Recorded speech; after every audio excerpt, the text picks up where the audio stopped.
Bem-vindos a mais um programa. O tema de hoje é 50 anos do Departamento de Ciência Política da UFMG. O Departamento de Ciência Política foi criado no final de 1965. Até então, havia na UFMG professores que trabalhavam com ciência política em várias faculdades, como no Direito, nas Ciências Econômicas e na Filosofia. Em 65, por iniciativa de alguns professores, e com o apoio explícito do reitor à época, professor Aloysio Pimenta, foi criado o Departamento de Ciência Política como a unidade administrativa autônoma, inserida na Faculdade de Filosofia e Ciências Humanas. E ele foi estruturado com o propósito e o desafio de organizar um mestrado de Ciência Política. Lembrando ao nosso telespectador que a regulamentação da pós-graduação estrito sensu no Brasil é de 1965. Então, ele é contemporâneo da regulamentação do mestrado e do doutorado estrito sensu. E, ao mesmo tempo, nesse período, formou 350 mestres e 49 doutores ao longo desses 50 anos. E são pessoas que se engajaram no trabalho universitário e também na pesquisa, consolidando uma área importante da pesquisa universitária de ciência política aqui em Belo Horizonte. E nós vamos fazer nesse programa um balanço exatamente desses 50 anos. E o nosso convidado é um convidado especial, que é o professor Fábio Vanderlei Reis, que foi o fundador do Departamento de Ciência Política e hoje é professor emérito da UFMG. Bem-vindo, professor, é um grande prazer tê-lo aqui. Prazer é meu. E aqui é um lugar também de boas histórias de sucesso, para mostrar que exatamente, embora a crise, esse Brasil é viável, né? Em que contexto surge o Departamento de Ciência Política, professor? Bem, isso é uma pequena emenda a respeito do papel que me foi atribuído de ser o fundador, né, do DCP. Isso não existe. Um dos fundadores, né? Um dos fundadores, sem dúvida, estava lá e tal. Mas há todo um grupo de pessoas, e eu destacaria em particular o papel do Antônio Otávio Sintra, um colega com quem eu convivo desde antes disso, etc., que estava, foi, sem dúvida, um dos atores mais importantes, talvez o mais importante, na deflagração propriamente da experiência nossa. O contexto, eu acho que a coisa marcante em relação ao contexto é o fato de que tinha acontecido em 1964. Né? Sim, nós vivíamos, o golpe de Estado, né? Nós vivíamos um regime autoritário, uma ditadura. Né? E isso teve consequências na conformação desse contexto. Inclusive algumas consequências, de certa maneira, favoráveis, benéficas. Bem ou mal, a gente teve, como você mencionava, a deflagração de um programa de apoio à pós-graduação, né? Que foi mais ou menos concomitante com o aparecimento do nosso programa, do departamento, atuando desde o início no nível de mestrado. Né? Apesar de que houve também contrapartidas. Né? Quer dizer, havia um clima de restrição, então, havia uma série de dispositivos que atuavam de uma maneira inconveniente. Né? Redução da liberdade? Havia, por exemplo, para citar algo que tinha consequências bem nítidas e bem específicas na área de ciências sociais, né? Ou, em geral, na atividade acadêmica, o Decreto-Lei 477, né? que estimulava, né, uma postura repressiva em relação à subversão. Inclusive a delação de colegas. E que estimulava isso, inclusive, de parte das autoridades universitárias. Né? Antes de que fossem vítimas da repressão vinda de cima, eles reprimiam para baixo. Claro, né? claro. E, especialmente no caso dos estudantes, com muita frequência, era preciso lutar para evitar que houvesse... que os abusos inerentes a essa coisa fossem, né, aplicados e tal. Né? Perfeito. Como o mestrado de Ciência Política é pioneiro, professor, onde que foram recrutados os professores? Os professores vieram de gente que, de alguma forma, estava ligada à disciplina, ainda que na forma latente, incipiente, etc., que existia antes, né? Acho que a referência principal é certamente o programa de Sociologia e Política que existia na Faculdade de Ciências Econômicas, o curso de bacharelado em Sociologia e Política, ligado ao Departamento de Sociologia e Política. Esse programa merece ser destacado, esse curso, né, e a FACE em geral, as atividades da FACE, merece ser destacado pelo fato em particular de que houve lá um programa de bolsas de estudos que foi muito bem sucedido, claro, né, em criar as condições para que os estudantes pudessem se dedicar exclusivamente ao estudo. Em tempo integral, né? Em tempo integral, com bolsas, etc. O que teve consequências em permitir uma fermentação que foi muito positiva, né? Há várias pessoas que se formaram, economistas, sociólogos, cientistas políticos, que se destacaram posteriormente que nasceram daí. E a formação dos professores? Para onde que eles foram formados dessa equipe inicial, né? Enfim, como eu digo, eu ia mencionando o programa de Ciências Econômicas como um caso especial. Naturalmente, a gente havia, afinal de contas, um curso de Ciências Sociais na Faculdade de Filosofia, Ciências e Letras, né? Havia atividade relacionada com política na Escola de Direito. O professor Orlando Carvalho publicava desde 1955, né, a Revista Brasileira de Estudos Políticos e tal. Então, havia várias coisas. Mas, no caso específico do pessoal das ciências econômicas, o fato importante de que,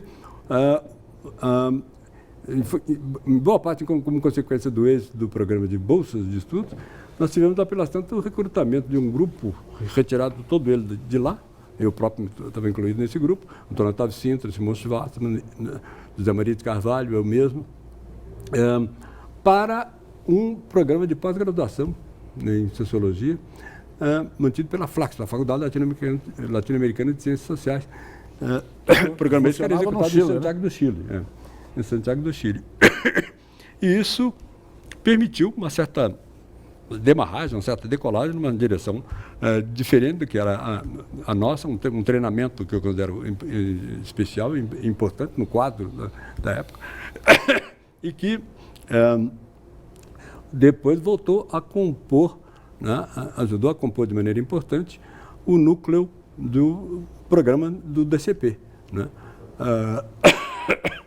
De maneira que aí a gente tem que, me parece, o cerne, né, quanto a treinamento, mas com o próprio programa mantido pelo DCP e com o apoio da Fundação Forte, que a gente obteve desde o começo, nós pudemos multiplicar e aperfeiçoar, intensificar esse treinamento, com doutorado em diversas universidades, especialmente americanas, etc. Eu próprio estive em Harvard, o Antônio Otávio esteve no MIT, né? O que resultou em é um núcleo estruturante do programa, né? É um núcleo. No segundo bloco, nós vamos trabalhar a estruturação do Departamento de Ciência Política e a influência do Departamento de Ciência Política na ciência política de Minas Gerais e nacional. Um instante só, voltaremos já.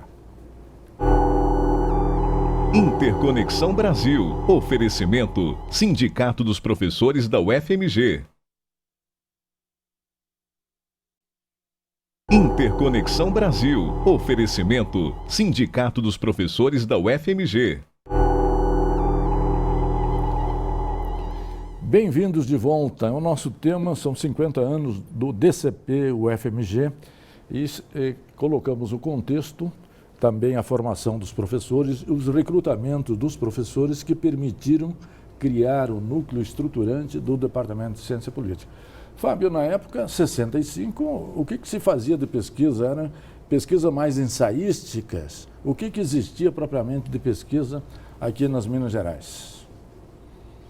Especificamente em Minas, certamente a coisa mais importante a ser mencionada é o trabalho do Vitor Nunes Leal, o Coronelismo em Estado em Voto, que é um clássico, talvez o primeiro clássico propriamente na área de política, né? Dentro de uma tradição, que era assim, ensaística, mas que inclui grandes clássicos, obras importantes, os trabalhos de Charles Buarque de Holanda, o Faoro, de Gilberto Freire, Raimundo Faoro, etc., né? Mas, de toda forma, com uma ênfase nos aspectos factuais, né? Um diagnóstico, envolvendo um diagnóstico da dinâmica política eleitoral, né? Da República Velha em particular, também no pós-45 e tal. E é, sem dúvida, um clássico importante. Fora disso, a gente tinha, em geral, uma tradição que era ensaística. E o esforço que o departamento fazia, em função da reorientação para qual nós passamos, era um esforço de complementar isso de maneira adequada com um treinamento mais rico em questões, enfim, digamos, no trabalho metodologicamente apropriado, né, numa referência mais sistemática e cuidadosa a dados empíricos de algum tipo, etc., obviamente articulado com preocupações teóricas de justificasse a possibilidade de uma reflexão mais rica, né, orientada valorativamente, o que é indispensável, né, por objetivos que envolvessem coisas como democracia, por exemplo, né, e que permitisse uma articulação apropriada, né, do trabalho empírico com uma visão mais ampla, adequada. Se o departamento foi, pioneiro aqui, quais eram os interlocutores ao nível nacional? Os interlocutores ao nível nacional. Na verdade, nós tínhamos pouca interlocução, né, nessa altura. Eu me lembro que inclusive durante na fase inicial do departamento, com a repressão exercida pela ditadura, etc., nós algumas vezes tivemos reuniões, né, para tratar de problemas relacionados com isso e com as perspectivas que se abriam para os programas na área de ciência política e de ciências sociais em geral.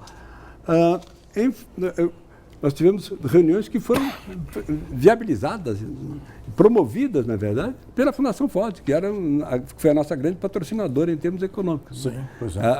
Apesar de uma certa imagem que se associou com o fato de haver esse apoio da Fundação Ford, e nós éramos percebidos pelos estudantes, etc., como agentes do imperialismo, yankee, então, apesar disso, a Fundação Ford se tornou rapidamente em algo suspeito aos olhos do governo, aos olhos do regime, né? Em função precisamente desse tipo de apoio, né? Eu me lembro quando houve a cassação de dois professores importantes na área, o professor Júlio Barbosa, aqui em Belo Horizonte, e o professor Leandro da Chausa, no Rio Grande do Sul. A Fundação Ford convocou uma reunião no escritório dele com os dois cassados e com gente de diversos programas, para refletir sobre forma de ajudar a dar sustentação, etc., ao trabalho dessas pessoas e, em geral, sobre os rumos da atividade que a gente viria a desenvolver, etc. Quer dizer, e depois nós tivemos, obviamente, o caso importante da atuação da Fundação Ford no Chile, né, quando a coisa ficou muito mais feia, né? E a gente teve... Com a queda do Allende, né? A gente teve um papel importante desempenhado, por exemplo, por Peter Bell, que é um nome que se liga, né, ao apoio dado pela Fundação ao nosso programa aqui, que aparece, inclusive, naquele famoso filme Missing, né, Desaparecidos, que foi dedicado ao cidadão norte-americano que procura, né, pelo seu filho desaparecido, enfim, executado, inclusive, pela repressão militar chilena e tal. Né? Perfeito. Então, em 50 anos, fazendo um balanço, por exemplo, do DCP, a contribuição dele na formação dos professores universitários. Porque era nesse momento também que se fazia um pouco a reforma universitária, a implantação da universidade por departamentos, que também foi uma inspiração norte-americana, e era propósito da CAPES formar professores para atuar na graduação, tendo a pós-graduação exatamente como treinamento e qualificação. Que balanço o senhor faz? Eu tinha falado no início, são 350 teses de mestrados e já são 49 teses de doutorado, sabendo que o departamento... 59, perdão, sabendo que o departamento começou o doutorado em 2008. Esses dados já falam de per si, professor? Acho que sim, num certo sentido. Né? Eu acho que falar do impacto do departamento, propriamente no treinamento de professores universitários, em geral, vai ampliar muita coisa. Né? Mas, certamente, do ponto de vista da dinâmica na área de ciências sociais, a gente tem uma contribuição importante no plano acadêmico que tem a ver com o treinamento dado e com a possibilidade que isso, evidentemente, significa de, por sua vez, essas pessoas se dedicarem ao treinamento em diferentes níveis, né? No nível de graduação e no nível de pós-graduação. E atuando praticamente em muitos estados brasileiros, não? Claro. Há uma penetração. Inicialmente, nós tivemos um contato importante com o Rio Grande do Sul, de que você mesmo é um exemplo, né? Você ilustra, né? Vários estudantes que passaram pelo nosso programa, que vieram de lá. E depois disso, afortunadamente, isso ganha uma dinâmica própria. Né? Atualmente a gente tem centros dinâmicos em diferentes estados do país, em diferentes regiões do país, ao contrário do que era o caso nesse momento inicial, né? Em que a gente tinha alguma coisa, enfim, coisas importantes em São Paulo, o Rio, especialmente em torno do IUPERJ, do então IUPERJ, o Instituto Universitário de Pesquisa do Rio de Janeiro, que se começou com um programa também na área de ciência política, depois de sociologia, e aqui, né, que foram talvez o centro mais importante, né? No início, né? E com um papel importante do nosso departamento no sentido de enfiar uma certa cunha em termos de uma determinada perspectiva, de uma certa orientação, de uma maneira que, inclusive, se opunha, né?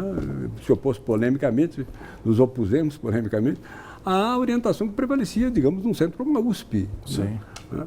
Então, há uma certa marca, me parece, que ficou. Né? Perfeito. Que foi importante. No terceiro bloco, nós vamos trabalhar a influência do Departamento da Ciência Política na formação de pesquisadores, mas também na dinâmica política nacional. Um instante só, voltaremos já. Interconexão Brasil. Oferecimento: Sindicato dos Professores da UFMG.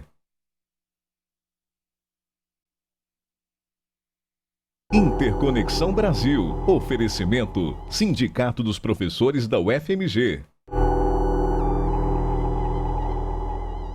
Bem-vindos de volta. Nós estamos trabalhando 50 anos do Departamento de Ciência Política da UFMG e nesse segundo bloco nós trabalhamos a estrutura, a linha pedagógica do mestrado de Ciência Política, os seus interlocutores nacionais e também o papel desempenhado na formação de professores e pesquisadores universitários. Né? Já deixamos no ar o tema desse terceiro bloco. O departamento surge em 65, na época do regime militar, sofreu, digamos, os percalços do regime militar, mas certamente também o departamento teve uma contribuição muito grande para a consolidação e a transição democrática brasileira, não é isso, professor? Que avaliação fazer do departamento e, claro, digamos, dos seus professores e dos seus alunos formados por essa instituição nesse movimento pela democracia? Eu não sei se dá para dizer nada muito significativo desse ponto de vista, né? Do impacto prático, né, que o programa possa ter tido na consolidação, ou que seja, da democracia brasileira. Certamente a gente tem estudos que são relevantes desse ponto de vista, mas eu acho que isso é um dilema que envolve, em geral, a disciplina, não só o caso específico do Departamento de Ciência Política, mas, em geral, a disciplina. Eu acho que se a gente examinar o papel da ciência política, não do nosso programa, da ciência política, em relação a essa coisa, eu acho que, em relação ao problema prático que está posto aí, da nossa política e dos rumos que ela toma, eu acho que a gente tem algo que envolve, naturalmente, a possibilidade de você ter análises adequadas de temas que são relevantes, análises mais ou menos ricas, mas você tem certamente um hiato importante entre isso, digamos, a dimensão acadêmica do trabalho, por um lado, e, por outro lado, a dinâmica, digamos, prática. Claro, né? claro. A dinâmica real, né? No plano da atividade política do país e tudo mais. E, nesse sentido, eu acho que inclusive, a gente tem uma certa dramatização disso no que estamos vivendo agora. Nós estamos vivendo uma crise nova, né, com certas faces que provavelmente a gente não tinha, certamente a gente não tinha condição de esperar que viesse a acontecer dessa forma, com as peculiaridades que ela apresenta agora, inclusive certa ameaça latente de regressão, etc., em função, a gente não tinha condição de esperar, eu dizia, em função daquilo que a gente via há algum tempo atrás. Né? A nossa trajetória, a trajetória do país, do ponto de vista político, tem sido uma trajetória positiva. Obviamente, saímos da ditadura, houve uma construção institucional no âmbito da democracia, eventos 31 que anos a consolidação de disso, né? Claro, né? Seguramente nós vivemos um período muito positivo em relação a isso, mas de repente nós temos uma ameaça importante, né? Com esse impasse que se produziu, o próprio processo eleitoral criando uma dinâmica em termos de psicologia política muito peculiar, né? Essa atmosfera odienta, né? Que emprega no país, com a polarização que se criou, em particular, na dinâmica da eleição de 2014, etc. E agora estamos num quadro que, que tem, me parece, justificar que se lamente o fato de que há um desgaste quanto ao barateamento da própria ideia do impeachment, né? Sim. A gente, enfim, para usar a linguagem que alguém usou a respeito disso tempos atrás, antes, quando não se pensava no impeachment que estava ocorrendo atualmente. O impeachment se transformando em arroz de festa. Não dá para ter uma dinâmica institucional sadia se você, a cada tropeço, está pensando em afastar o presidente da República por motivos que podem ser, pode reivindicar razões jurídicas, mas que, na verdade, tende a ser processado politicamente, como foi o caso do Collor. Né? Na sua avaliação, o Brasil vai sair o regime democrático fortalecido ou enfraquecido desse processo de impeachment, professor? Pessoalmente, eu acho que essa é uma interrogação que se justifica. Eu acho que nós não temos uma resposta pronta. Sim. Né? Eu acho que a democracia tende a se fortalecer com a superação de crises. Isso é verdade. Perfeito. Né? É a capacidade de você incorporar e acabar processando institucionalmente problemas, conflitos, etc. Então, não é o fato em si de haver problemas e conflitos que é negativo, mas é o fato de que feição institucional eles assumem, que feição eles assumem do ponto de vista institucional, do ponto de vista institucional. Sim. E eu acho que há risco, sim, de que os desdobramentos institucionais sejam negativos. Inclusive, é isso que eu estou apontando. Nós não podemos transformar o impeachment, né, em arroz de festa. Claro, não dá para pretender que né, nós possamos recorrer a qualquer momento. Haveria algum risco de ingovernabilidade na sua avaliação, com a experiência toda que o senhor tem, de estudo e de experiência vivida, professor? Isso também é algo equívoco. Né? De certa maneira, é possível apontar ingovernabilidade na situação que nós estamos vivendo. Sim. Né? Eu acho que o risco não é um risco, tá? É um fato. Claro. Né? O que você está chamando de risco, na verdade, é um fato. Nós estamos experimentando ingovernabilidade. A questão é o diagnóstico das condições dessa ingovernabilidade e como é que nós eventualmente superamos. É claro que nós temos tem havido ingovernabilidade no plano econômico, tem havido dificuldade de governar, que são políticas, tem havido crises que têm a ver com a atuação judicial, a operação Lava Jato, etc. O problema é que com isso se criou um nó, talvez grande demais, para ser processado de maneira apropriada institucionalmente. Né? Eu acho que temos que ver como é que isso se desdobra, né? E eu acho que os desdobramentos não são muito claros. Né? Acho que há ameaças. O novo governo quer continuar Dilma ou quer suceda ao vice-presidente. Como será e como consolidar esse novo governo? Eu acho que as alternativas... Quais as alternativas, professor? Acho que as alternativas que você colocou não esgotam a coisa. As opções que estão abertas são só a continuação da Dilma ou o vice-presidente, porque inclusive o vice-presidente corre o risco grande de ser posto de lado. Né? O processo no TSE está aí também, né? E tem se falado de alternativas que, inclusive, não estão previstas diretamente na Constituição, eleições gerais, sei lá o quê, que são problemáticas, enfim. Né? Acho que nós estamos vivendo precisamente uma grande incerteza. Tudo isso indica que as coisas são muito incertas. Uma possibilidade é a da continuidade, que eu acho que seria de toda maneira preferível. Né? Acho que, na medida em que a opção do impeachment se inviabilize, né? Que a presidente saia dessa crise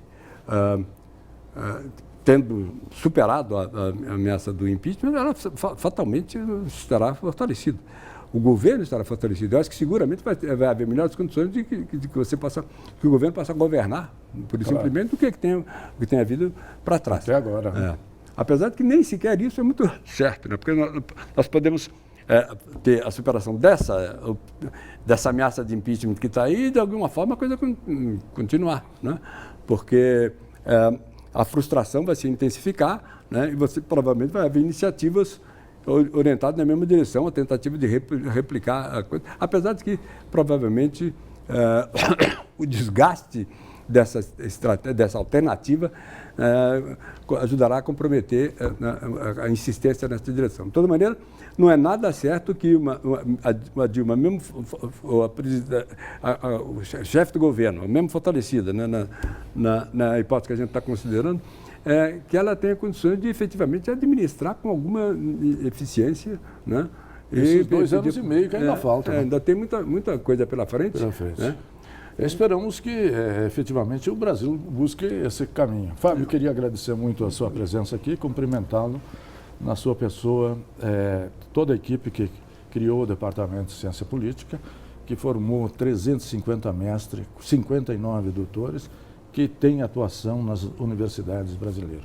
Lembrar um caso bem-sucedido é extremamente interessante, porque o Brasil é maior do que suas crises. E trazer casos bem-sucedidos é mais uma demonstração na crise de que o país é viável e o desenvolvimento é possível. E a você, telespectador, que sempre nos acompanha e nos prestigia, muito obrigado pela sua audiência e até a semana que vem. Parabéns.